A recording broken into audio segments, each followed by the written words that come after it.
बिस्मिल्लाहिर्रहमानिर्रहीम। अस्सलाम वालेकुम। नाट फॉर न्यूज़ की खास खबरों के साथ मैं हूं ताहा। बुलेटिन में कुछ अहम खबरें शामिल करते हैं।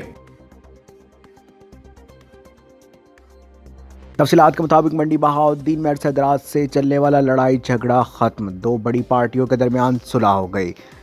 परवेज गोंदल के तफसीलात के मुताबिक चौड़ दीरा हाजी मोहम्मद अफजल चंद साहब, नज़र मोहम्मद गोंदल, वसीम अफजल चंद साहब, जफ़र इकबाल गोंदल साहब ने चौड़ दीरा के तमाम मुअज़्ज़िज़ीन की मौजूदगी में मरकज़ी जामिया मस्जिद में नथियाना बरादरी और बुड्ढे का बरादरी में सुलह करवा दी। मरकज़ी जामिया मस्जिद में हाजी मोहम्मद अफजल चंद साहब ने नथियाना बरादरान और बुड्ढे का बरादरान से कुरान पाक में हलफ लिया कि आइंदा भाईचारे से रहने का हलफ देंगे। दुआ के खालिक अकबर इस कार खैर का हिस्सा बनने वाले हर आम व ख़ास का इसका अजर दे। बिलखसूस चोट दीरा में हर फर्द से दिलजमी से इस सुलह में किरदार अदा किया। अल्लाह पाक सबको जज़ाए खैर अता फरमाए। इस मौका पर मुअज़्ज़िज़ीन शहर ने भरपूर शिरकत की। परवेज़ गोंदल की फ्राहम करदा तफसीलात के मुताबिक इस मौका पर न सिर्फ शहरियों ने बल्कि सहाफ़ी बरादरी और पुलिस ने भी शिरकत की।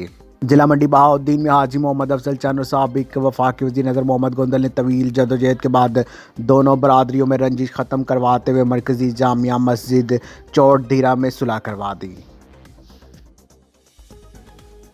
अब तक के लिए सिर्फ इतना ही। मज़ीद खबरों और अपडेट के लिए नाट फॉर न्यूज़ के साथ रहिएगा। आप हमारी खबरें यूट्यूब और फेसबुक पर भी देख सकते हैं। खबरों की तफसीलात के लिए हमारी वेबसाइट विजिट कीजिए www.9fornews.us। अपना ख्याल रखिएगा। अल्लाह हाफ़िज़।